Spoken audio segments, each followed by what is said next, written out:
And to help us stay safe in all of the heat, we want to welcome in Dr. Kimberly Petrick from Kaiser Permanente. She's joining us live with some important health tips. Doctor, thank you so much for joining us on this Saturday morning. Good morning, and thank you for having me. Good morning, Los Angeles. Of course. First and foremost, I just wanted to start off saying Happy Father's Day to everyone. Yes, and happy Father's Day. You know, we want to stay safe in the heat this weekend. Many people are at risk of suffering from, of course, heat-related illnesses, some of which can, be life-threatening. We want to know, what advice do you have for some of those people? That includes children and the elderly, of course, to stay safe. Thank you for asking. So most importantly, I want you guys to be familiar with your body and understand what it's trying to tell you.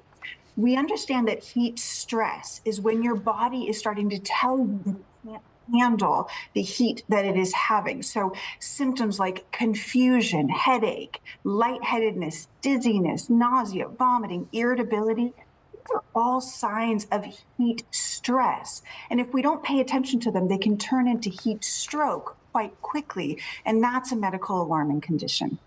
Absolutely. And, speaking of heat stroke, you were talking a little bit more about those warning signs. Maybe you can go into depth a little bit more. And, what should people do if they start to notice these symptoms come on right away? That's awesome. Yeah. So if you are feeling that, and of course, we hope that that doesn't happen, but make sure that you hydrate and hydrate well. When we're in the heat, we think that we're keeping up, but our body, unfortunately, likely needs more water than what you're thinking. So cool off, get out of the sun, try to seek some shade, and really make sure that you're increasing the amount of water. Especially in this heat, you might consider even having like a handheld fan that you can bring with you in case it gets hot. Quicker way to cool off that way. Absolutely. It's so important to stay hydrated. It seems, simple and obvious, but I think that's lost on a lot, of people. So it's important to reiterate that.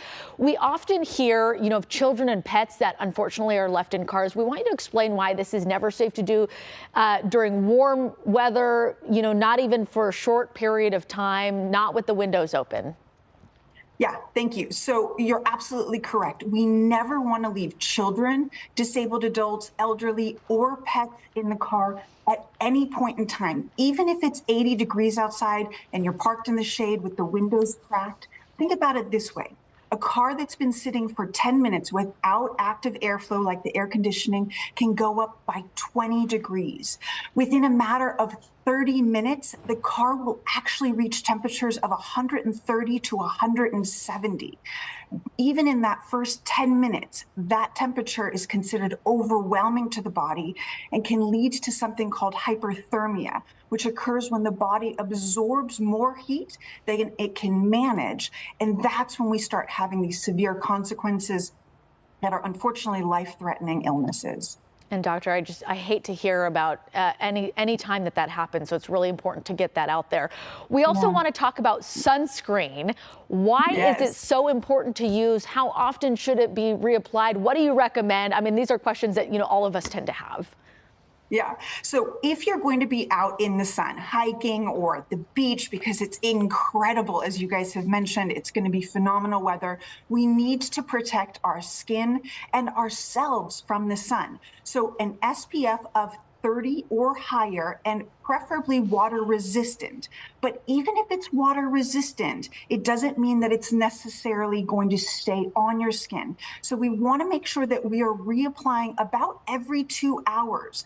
And consider having a hat or a bandana with you that you can dunk into water to cool off, and places that will have shade, because again, that direct sun exposure can create us to start feeling overheated, and that can lead to medical emergencies. Fantastic tips. Well, Dr. Kimberly Petrick from Kaiser Permanente, thank you so much for joining us this morning.